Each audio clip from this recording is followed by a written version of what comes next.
And my dad was, "What the hell are you doing?" I got some questions, man. So you said you were crawling behind your dad. Was your dad between you and the deer and you shot over him? Yeah, yeah. Yeah, you were a kid. Your But he dad. was on his Okay. stomach. I was like, "Oh, like I'm not gonna hit him. I'm like standing over him." But yeah, stupid kid shot over my dad's head. Good Uh, God. Howdy, folks, and welcome to the Hunting Stories podcast. I'm your host, Michael, and we have another great story for you today. Today, we're actually connecting with Chris Schluep. Chris is a lifelong hunter, grew up in Ohio, now he's down in the South, and he's also a listener of the podcast. So we found our little survey, filled it out, we got in touch, and Chris did disappoint. I want to say thank you, of course, Chris, for one, reaching out, but two, for sharing your stories. I know it can be a little intimidating to come out here, but guys, if you have stories, do like Chris, reach out to me. I'd love to hear them. Everybody would love to hear them. Or if you have an old timer that has some pretty amazing stories, help me get in touch with them.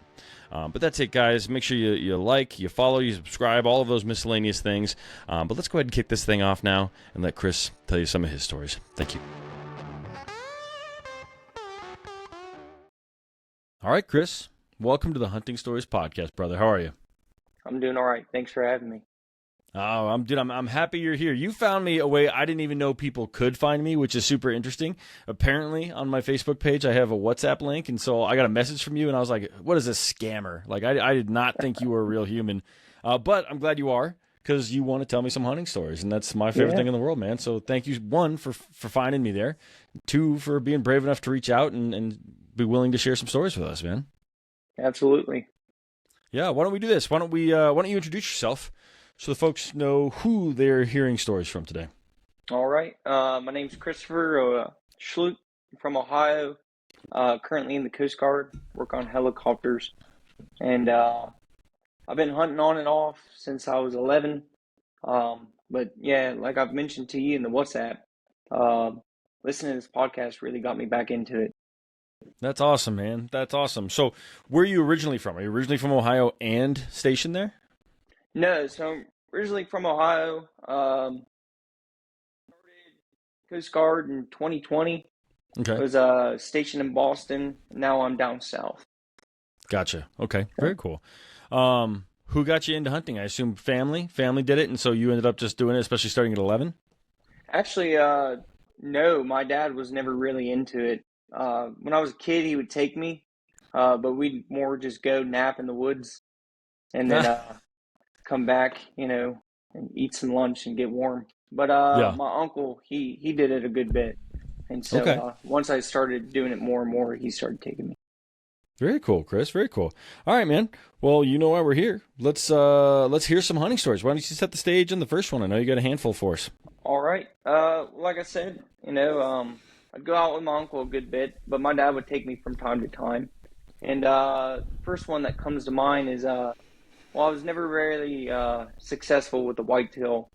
Um, but one day, my dad and I we go out, and the field that we would go in sat on a hill, but it would roll down into a valley. And on one side of the valley was there was like a valley with woods, and the other side was a valley with just fields. And so Okay. we make our way up this hill, up on the ridge, and instantly my dad's like, "Oh my gosh, there's like 3 deer over there." And so we get down, and we're about 100 yards out. And all I had at the time was a Youth 20 pump shotgun with slugs. Okay. And so my dad starts crawling in front of me on his belly, and I'm like kind of sneaking behind him. And the whole time I'm like, I think I can hit one. And so I shoot up, and I didn't let him know. I was too excited, just a kid. Okay. And I let one off. And sure enough, I hit that deer center mass. Saw hair blow off the thing, and it jumped up and kicked and ran off into the woods. And my dad was, "What the hell are you doing?" I got some questions, man. So you said you were crawling behind your dad. Was your dad between you and the deer and you shot over him? Yeah, yeah. Yeah. You were a kid. Your But he dad. was on his Okay. stomach. I was like, like I'm not gonna hit him. I'm like standing over him. But yeah, stupid kid shot over my dad's head. Good Uh, God. Hit a Oh, okay. deer. First deer I ever hit. It takes off. we run over there and we're looking all over the place, and there's hair everywhere, but there's no blood at all. Interesting. And Okay. we do like a good detailed search all around. We start looking in the woods where it went off. Can't find blood anywhere, not even a little drop. He's like, I saw you hit that thing. So the conclusion, we knew the guy who owned the property. He never saw a dead deer on his property. The conclusion we came up with was I was 90 yards away, and that must be just far enough for a slug to hit a deer but not kill it. And so there's some doe out there with a bald spot on its side. We imagine, because Okay. could So never your find shot, it. you're sure it hit it like in the side? It didn't like graze the top or the bottom and just take No, some fur off from there? it was dead center from what I remember. Okay, interesting. Yeah. Yeah, I have no idea what the like max range of a slug is. If someone knows, comment on the episode because I'm curious. Like it sounds like 80 yards if that deer was 90, right? Yeah. But yeah, That's so, crazy, man. That's funny. So let me ask about what your dad said about you shooting over it. Was he too caught up in finding the deer, or did he go, all right, Chris, let's talk about shooting with someone downrange? Yeah, there was a brief discussion about it, but I think in the excitement we were able to get over it pretty quick. So I wasn't in any trouble, but it was definitely a never do that again sort of conversation. I believe that. That makes a ton of sense. But yeah, well, that's too bad it got away. I was kind of hoping that you'd have it there, but that's still a funny story. So thanks for sharing, man. Absolutely. Well, interesting thing is a week later, my uncle takes me to the same property. Okay. And so like I said, it rolls down, there's a field, and the grass was pretty high, and we somehow snuck up to a buck that was I'd say 10 yards from me. He was close. And my uncle, he got me a Y branch, and it's a buck. And he's probably a 6 point. He's the biggest buck I've seen as a kid, and never been this close to a deer in my life. And the whole time I'm thinking like, well, I know I can hit something at 90 yards, but I'm too excited, and I start shaking, and I got my little Y branch, and then I shoot and completely miss. He's right in front of me, completely miss it. And then I'm like, shoot, and I go to rack another one, but the shell cocks sideways and gets stuck. And I'm like trying to undo it. This deer doesn't run. He just stands up and slowly walks into the woods as I'm fiddling with my shotgun because he knows he's perfectly safe. And my uncle's like, shoot him. And I'm like, I can't get one. And then by the time I got one in, he was gone. Could never find him. That's a tough season, Chris. That's funny that like freehand, you hit one at 90 yards, 10 yards with a Y stick, something to like bring you down. You got too excited and missed. Hunting's a funny thing where like oh yeah, the circumstances change so quickly. Oh yeah. Yeah. What did he have to say about your uncle? Did he have any advice? Any sage advice? Oh, he couldn't believe it. He was frustrated. Because he had heard about the deer the week before, and he just couldn't. He wasn't frustrated, but he was just like, you need to chill out. I had buck fever as a kid for sure. Okay, gotcha. Did you on the first one too, or no? You talking about that doe? Yeah. No, I don't know if it was because it was a doe or what, but I remember being perfectly calm on that long shot. Huh. I think I was just too much in my head when I was that close to that buck. Yeah. But I would do stuff like that. Yeah, I feel like when you have time, like when I'm sitting somewhere and an animal comes up, like that's when I get kind of like, oh shit, because like you just get fired up, your adrenaline starts pumping. When I'm like hiking and like I get into animals by like actively going towards them, I'm cool as a cucumber, man. But like something about for me specifically, just being somewhere and the animal coming to me, it fires me up and makes everything a little bit more difficult. And I start to shake. And like if I'm not cold before, by the time the whole process is done, I'm like so cold that I like can't stop shaking. I don't know what it is. It's just, but good thing I Western big game hunt because I've all the animals I've run up on have been like me attacking them. But every time I've been in a blind with even a turkey, hog, whatever, I'm like, ugh. So maybe that has something to do with what happened to you, man. Yeah, maybe. No. But I mean, I also know that I was a fired up kid who, my uncle learned pretty early on that he could only give me one bullet. And if he gave me one bullet, I was fine. But if I had like three or more, like anytime we went squirrel hunting or anything, he'd hand me his Ruger 10-22, but he'd only load one in at a time. And that was the Yeah. only time I could actually be any good. Interesting. Do you just like fire off all three, or what happened when you had more than one Oh round? yeah, I was just a dumb kid. Like, oh, I got all the shots in the world, and I just light up trees at squirrels with, Okay. and just he was like, we're gonna slow down. And now, interesting thing is, I took his son hunting the other day when I was back home, and he's like, he's just like you, so don't even load it until you see an animal. And he just handed me his son's shotgun, and we went off in the woods. That's amazing. How old is your cousin? Oh, he's about 10. Okay. Mm-hmm. That's funny. That's funny that your uncle was like, he's just like you. Good luck. Yeah. Well, what else Yeah. you got, Chris? Well, Let me ask you this real quick. Sorry, buddy. Yeah. Is it Chris or Christopher? Do you have a preference? yeah, either's fine. Just don't call me Okay. late for dinner. Deal, man. All right. What else you got? Well, another one comes to mind with my uncle, actually. It was a year or two after that. We were hunting, and, the part of Ohio I'm from, there's a lot of rolling hills and stuff. It's not as flat as the western side. But, so another farm, another hill up on a ridge. We had been sitting in the woods for a moment. Didn't see anything, didn't hear anything. Walking out of the woods, and my uncle, I don't know how, but he got the seeing a deer. And so we get down, and the deer is on this side, and we're on this side of the hill.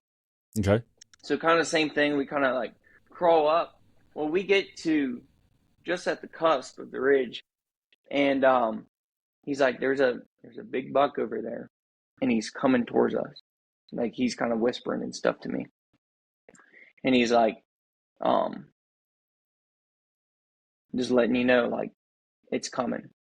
Yeah. And I was like, "Well, what do I do?" He's like, he was always good about letting me make my own decisions. He saw it as like, this is your hunt, and so he'd tell me if I was doing something stupid, but he was just like, this is your hunt, like you're gonna have to make the decision. And so I'm waiting, and I actually was able to like peek my head just over the line of the hill, and I could see a big rack just walking towards me. And so I'm like all shaky and stuff. And to this day, I regret my decision. I stood up and I shot at that thing, and he ran down the hill, and I had missed. And so what do? I go running after the thing Yeah. and just shooting at this thing going down the hill. Not a single shot. Just a dumb kid. Yeah. How old were you? Was this the following year, or how old were you at this time? It was either the following year or a year after that. So I was probably like 13 or 14 that year. So, yeah, just still making dumb decisions. And to this day, I'm like, I should have waited.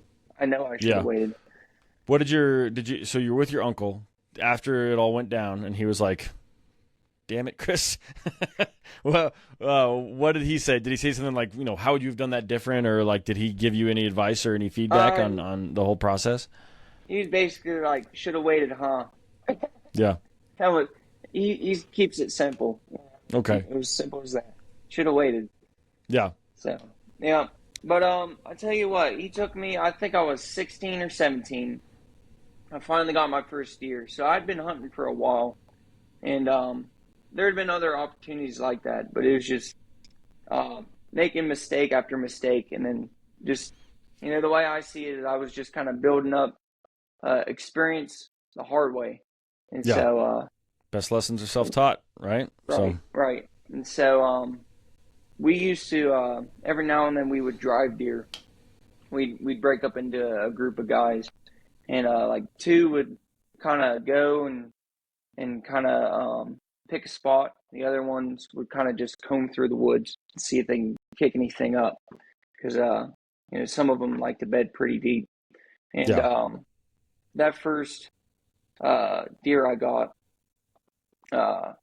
my buddy gave me a muzzleloader to use, and he's like, "That shotgun's not working for you, and this is one shot. You don't get three shells. You get one shot." And so, use it. And they're driving them. I hear the rustling in the woods. I know something's coming. And all of a sudden, there's a big doe standing right like in front of me, all about 30, 40 yards. And she stops and stares at me. And I pull that thing up and I shoot. And I never shot a muzzleloader. And so now I'm in a cloud of smoke. And when the cloud finally goes away, I'm like, there's no deer. And I've been so used to missing and all that I just put the gun down and I kind of just like sit there and I'm like, man, I suck at this. Like, why do I even try every year? But my uncle, he was like standing right next to me. He wanted to make sure, he was with me. He said, "No, you hit that thing." I was like, "What are you talking about? Like, there's no deer in front of me." I thought if you shot a deer, it just falls dead right there. I didn't know they ran off. And so he's like, "No, I saw it take its last breath, and then it took off probably like 30 feet and it crashed." And so, what caliber really muzzleloader? Exciting. 50 caliber. Okay, yeah, a white-tailed doe like with a 50 caliber muzzleloader. Oh, boom! yeah. I'm surprised it made it 30 yards for sure. But yeah, it was a great moment. And then leading up to that point, I had been like second guessing myself, like I said, like, is this something I want to do? How am I going to feel when I take the life of something else? Like, what is that all going to be like? And so I'd keep getting in my head up to that point, but I don't know, like skinning that deer and enjoying like the harvest, and I really like appreciated the life of that deer. And I started to realize, like, this isn't just going out and like killing things just for the heck of it. It's like it's an experience, and starting to appreciate it more. And now that I have kids and stuff, I go out there alone, and it is just nice to be in a quiet moment. And just I really start to, even if I don't see anything, it's like, you know what? At least I'm out there, and I didn't think that's where that was going. But yes, time in the woods, and it's just a good time. Yeah, man, absolutely. I've got a couple kids too, and it is nice to go out there and have that peace and quiet, and not have the regular responsibilities of being a father or mother, if ladies are listening. But I do find, for myself at least, that I'm very introspective when I'm in the woods, without my kids, and I spend a lot of time thinking about them and what I want for them and those things. And that's one of my favorite things about hunting is when I come home, I know that I love my family more, because you're with them all the time, so you don't realize how much you love them until they're not there. And so when I come home from every hunt trip, all I want to do is play with my kids and kiss my wife, make more kids. You know the story. So that's one of the beautiful things for me is like, it doesn't have to be a successful hunt, but it's not often you get to find a day or hours, or in the case of elk hunting, sometimes a week, to just go out and think, which is one of the highly underrated things I think about hunting, is the peace and quiet and the thinking you get to do. Oh yeah, it's truly a gift, and that quiet time is just, it's a gift. Yep, I've been seeing this meme recently where it's like, like church isn't always in, or like, it's like church isn't always in a church, right? And it's just like a picture of a hillside or mountainside or whatever. And I think there's something true to that, where there's something special about just being out there, something that's deep in our bones that just feels right when there's no buildings and no noise around. So. Oh yeah, absolutely. In fact, this past winter, I was able to get some time off, go home for Christmas, and that happens to also be around what is it? The bonus gun season for Ohio. Okay. And so I was like, "Hey babe, like, I don't want anything for Christmas, but if we can get the week before Christmas back home, all I want is to go hunting. That's it. Yeah. I'll buy my tag. And the nice thing about if you're a resident in Ohio and you're active duty, then you get you don't have to purchase your hunting license. You just have to purchase your tags. Yeah. And so I'm like, hey, all I want for Christmas is a tag. She's awesome. She's like, absolutely. And so I went out and I got to do some hunting this winter, and it was pretty good. We did a little driving. I texted my uncle. I was like, hey, I'm coming up to hunt. Um, I don't want to be just sitting in a deer stand or something. I want to actually like be out, feet on the ground.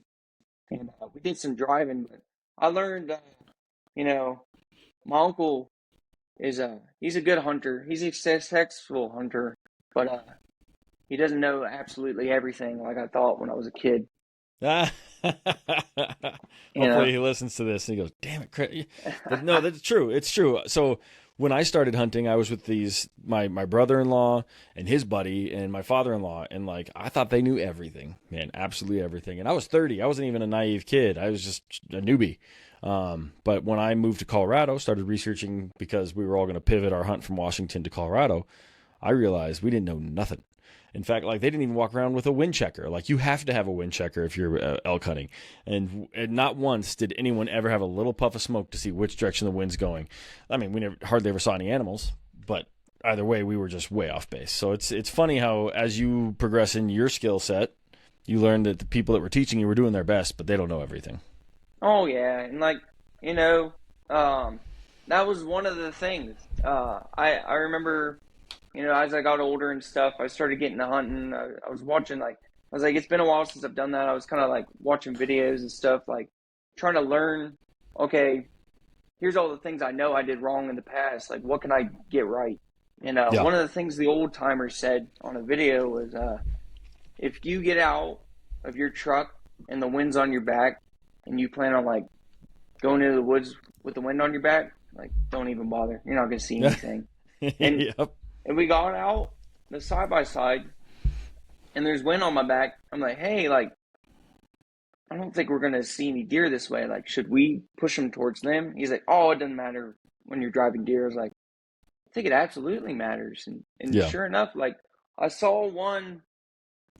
This is like 150 yards in the woods. I could see the outline of one, but there's so many valleys and stuff that they slip out easy. And by the time they got to me, they're like, "You didn't see that deer?" I was like, "I saw that deer. I just didn't have a shot." Yeah. They're pretty smart animals. For sure. All they want to do is stay alive. You can't blame them, right?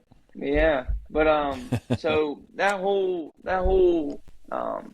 day we went out, we looked around and couldn't find a whole lot, but I ended up just getting out alone and going and sitting. It was the last day that I even had a chance to hunt, and I just went out, sat, and I was like, you know what? If I don't see anything, I'm just going to appreciate this, kind of like what we were talking about. And so I did a little bit of reading, and I like to do a little bit of praying, and just the way I pray is I just sit there and I just talk to God. And so I was doing a little bit of that and just thanking Him for this opportunity, and if He could bring me a deer, that'd be great. But if not, thanks for this opportunity, anyways. And then the sun's starting to set. It's getting dark. And I'm thinking, like, it's probably time to go.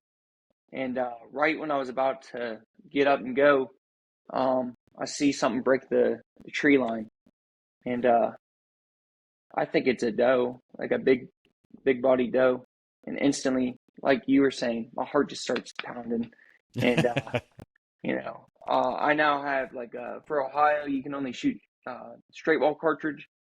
And so I got a 45-70 single shot, and I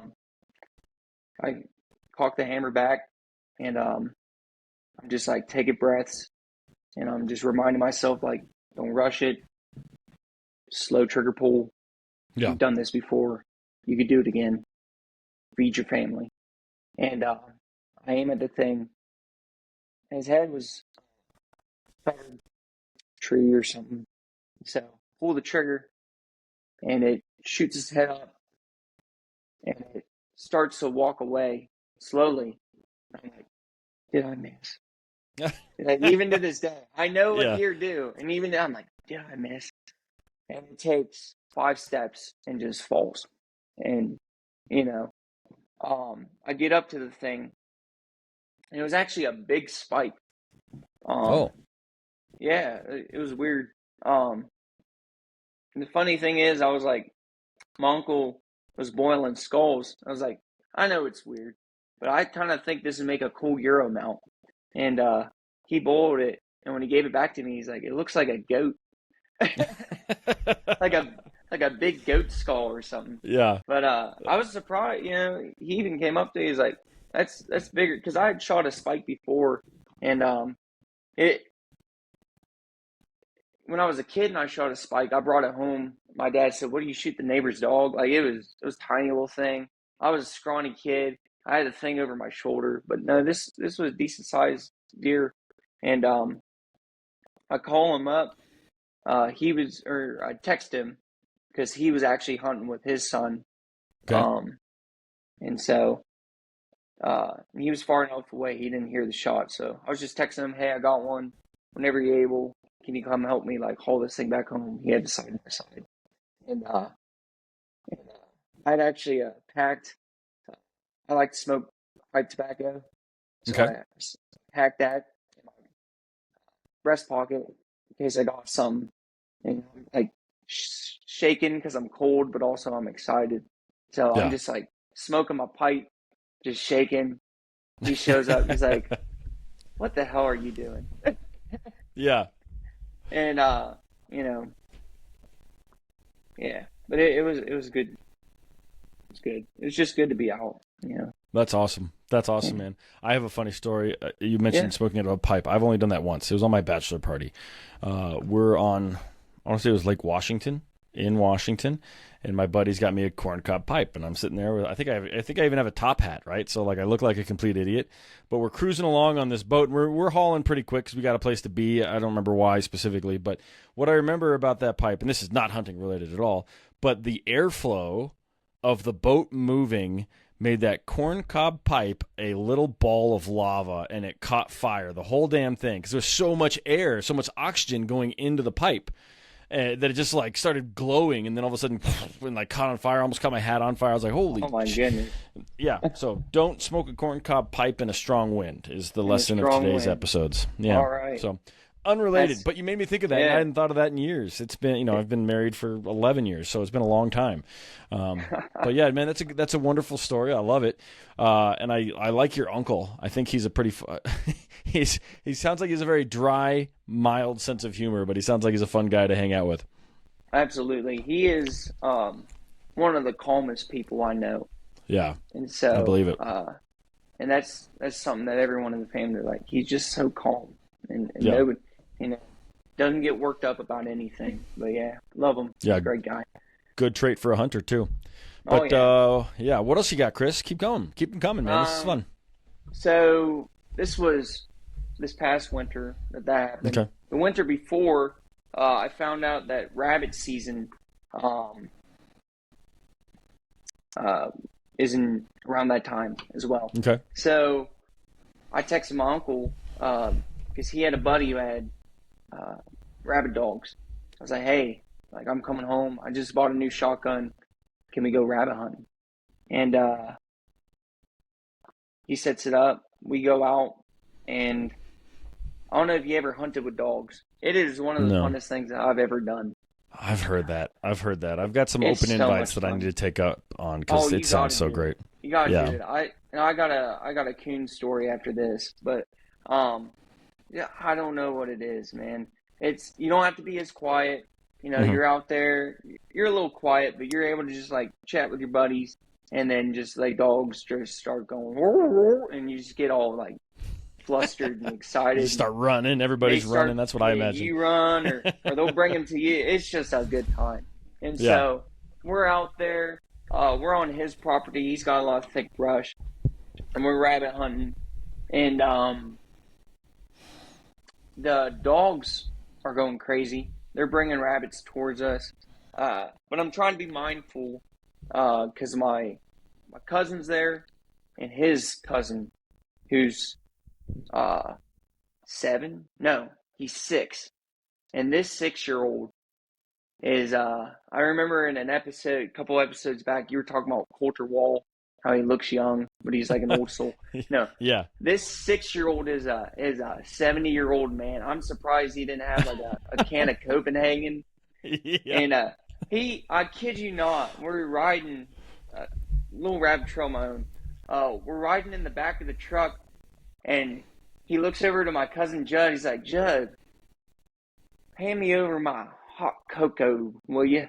And like, he hands him over this big old green Stanley thermos, and he's like pouring himself a cocoa, and I was like, what the heck, man? That's too This funny. kid's all right. So I'm trying to be mindful of my shots. There's rabbits all over the place, and there's a couple times I could have shot, but I thought I'd let the kids try and stuff like that. No dice. Rabbit goes in a hole. We get another one going. We're in the woods, and I'm talking to my buddy Jake, and he's behind me, and his dogs. They run him 20 yards from me. We're in the woods, but 20 yards from me, there's a little bit of brush. I fire off a shot. Rabbit runs away. I'm like, what the heck? And so he's like, it's all right, man. Like, this stuff's so sick. Let's just keep walking. So we're walking, and now we're in a little more open section. And it's probably like another 15 or 20 yards. There's another rabbit, like wide open, no trees. I shoot, rabbit runs away. He's like, dude, let me see that shotgun. And he takes it, and he's looking at it, he's like, this is a good gun. Where are you aiming? I was like, putting the bead on the rabbit. That's how you shoot them, right? He's like, yeah. I'm like, they're stalked? Like, I shouldn't have to shoot in front of them or anything. He's like, yeah. I'm like, and I grabbed steel shot, so I know that's good. Yeah. He said, what? I said, it's steel shot, right? Like, that's good stuff, right? I don't want to pick lead out of my rabbits. He's like, buddy, steel shot is the government's way of ensuring that you don't kill anything. Lead, buddy, lead. Steel doesn't penetrate. He's like, that explains a lot, actually, because I saw something bounce off the trees, and I didn't know what it was. It was your steel BBs, man. And so that whole one was a bust. He calls up. He's like, we're done. He's got no good ammo. And so we set up the next weekend. We go out. He's like, don't you bring any of that stuff. I will give you ammo. And what range did you shoot that rabbit at that you didn't hit? It was maybe it was 30 yards. I don't know, man. I'm pretty sure even with steel, you could. Steel would do, but he claims that it's not good enough. I would too, especially because rabbit have such thin skin. Like, right? I think it would be enough. I just think that maybe you're a bad shot. I mean, maybe. Maybe. Well, I'm just playing with you, man. All right, keep going. Sorry. I saw the opportunity. I've missed before, but so we go out, and long story short, we don't get anything. We saw one, but he was behind me. By the time I turned around, it was gone. And so he's like, I'm sorry, man. Like, it's whatever. Well, I drive back. We're staying with my in-laws. And I get back, and my wife was like, how was it? I was like, didn't get anything. But, it's fun hanging out with my uncle and Jake, getting to talk to him again and stuff like that. And I said, but if you don't mind, I remember last week when I first went, I got up at 5 in the morning, still dark, and I saw a rabbit. across your parents' road, and I think I know where it's hiding on this property. Would you mind if I just go out for another like 20 or so minutes? And if anything, I'll get some squirrels because I love eating Yeah. squirrel. Most people don't like them. My dad's like, I don't understand why you eat those things. They're just rats in the tree. But I don't know. I like them. So I go out and first I start hunting some squirrels. I get two, and then I go out into the brush and I jump a rabbit. No dogs or anything, and I shoot it dead because I had finally purchased some lead, and so now I got two squirrels and a rabbit, and I take a picture of them all laid up against each other, kind of spooning, and I send them to Jake Yeah. and my uncle. And I said, "You guys can't hunt for crap, like just boasting this stuff." Blaming them. Yeah. And he said, "No way did you actually get one. That's insane." So, and then I taught That's amazing. my in-laws how to like skin those up, and we made some rabbit, and I mixed them all up, rabbit and squirrel sliders for New Year's, and so Oh, good delicious. time. They were the talking Delicious. point of the party. I bet. Probably had anyone there had squirrel before, or was squirrel new to everybody? There was probably one guy who had it Okay. before. Yeah. So yeah, no, and we were extra careful to get all the lead out. But Smart. yeah, it's a good the way I do them. I've tried every way of cooking squirrel, and I've never been able to. I've fried them; they end up too chewy or such. But I found out if you put them in a pressure cooker Okay. and you let the meat fall off the bones, and then you take that, debone it all, put it in some tinfoil with some like Sweet Baby Ray's, salt and pepper, Okay. and then throw that on the grill with some Hawaiian sweet rolls. It's one of the best sandwiches I've ever had. That sounds pretty good. Kind of like a sloppy Joe, kind of Yeah, pulled pork, pulled pulled squirrel, squirrel sloppy Joe sandwiches. kind of Yep, thing. yep, That yep, sounds delicious. yep. Sign me up, So man. good. I'm coming. All right, man. Yep. Well, these are some fun little stories. What else? I feel like we're bumping up on present time. What else do you got? So, one more comes to mind at least. Okay.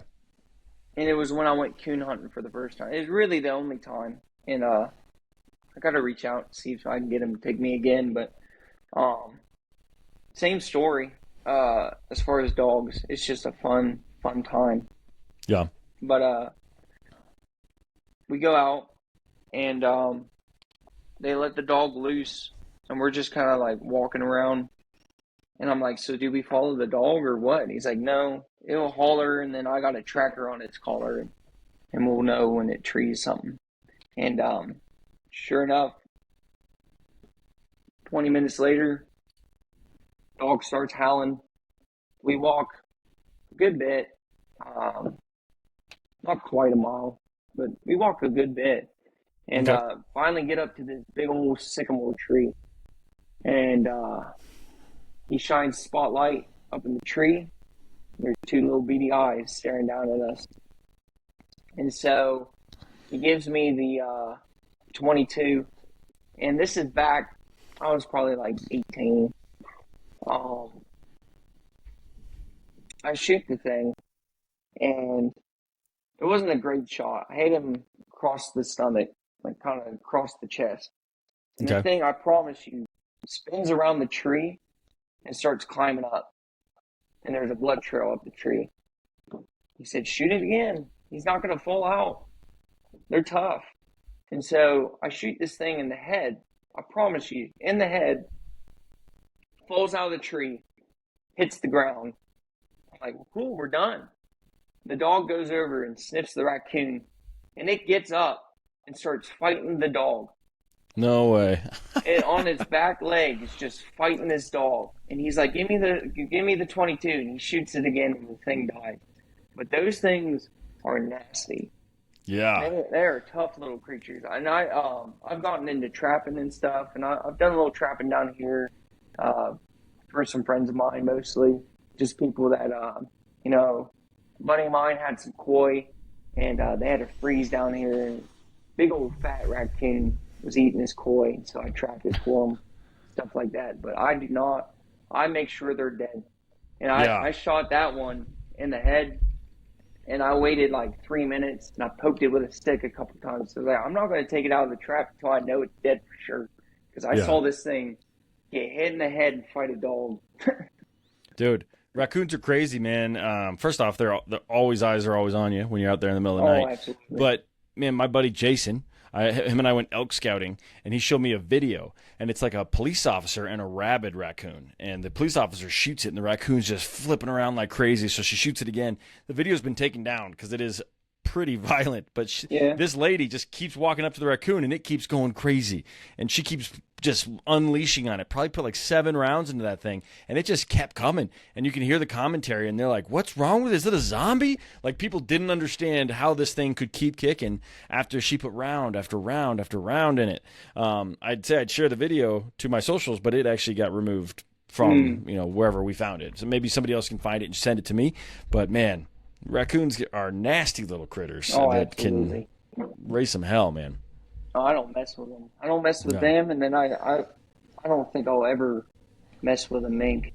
I trapped one of them one time on accident, and I brought it to my uncle, a different uncle. I said, "What do I do with it?" He said, "Well, you got to kill it, man. We got chickens and stuff, and because we both kind of sat on the same acre, and Yeah. we both had chickens." He's like, "You don't want that thing getting in and killing our chickens." And I looked at the thing, and I was like, "Oh no, it's kind of pretty though." And it stares up at me and just starts going, like screaming so loud and like attacking the cage and stuff. I said, "Give me the 22." And I had to kill the thing because I was like not going to let that thing out of the cage. Yeah. And You later want to I hear found something? out. Oh yeah. Go ahead, man. Go ahead. Later I found out between a mink, a bobcat, and a cougar. Like if you were to cross any of those in the woods, the mink is the one you don't want to because the other two, they don't like humans. They'll kind of stay Yeah, away. they'll But run. the mink will size up anything. I did not know that, man. I did not know Oh that. I yeah. will stay away from minks. But you bring up cougars. Here's what I was going to tell you. I've had some trappers on in the past, and they shared some videos with me that they couldn't share, and I couldn't then share out to the social media or anything Yeah. like that. But when you're trapping in a lot of the western states, if you trap something that's illegal to trap, cougar, bobcat, etc., you have to release it. Those are the laws, and you have to check your traps every day. So you go every day. They put out a trap line. They'll go check all their traps, and it's not uncommon for they're there before work to have a cougar like in their trap.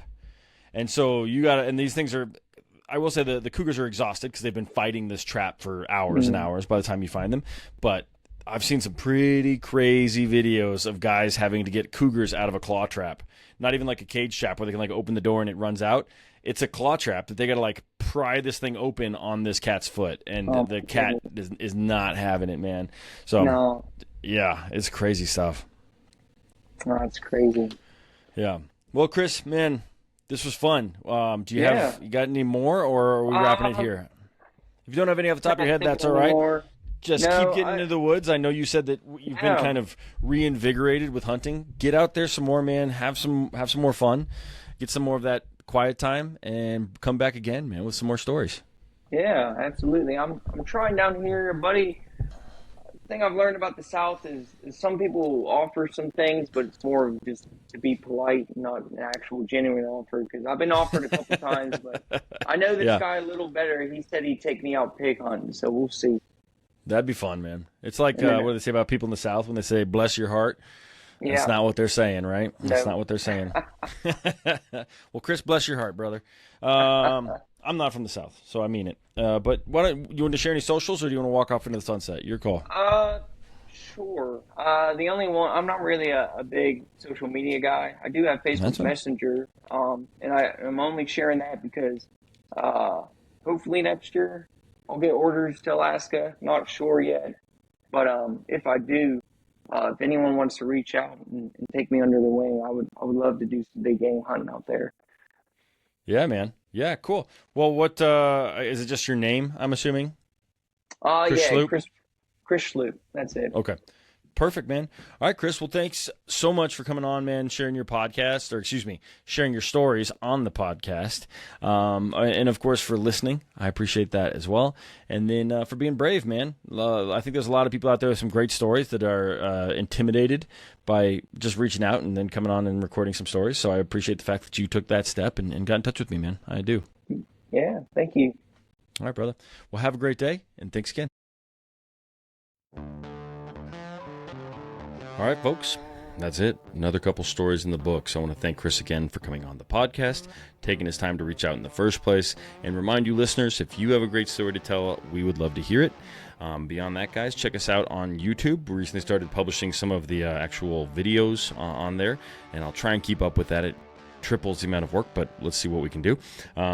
Hopefully at this point I'm stepping out of the elk woods and I have a new story for you for the 2025 elk season. But guys, that's it. Give us a like, a review. Thank you so much for tuning in. I really do appreciate it. Share with one person, and other than that, get out there and make some stories of your own. Thank you.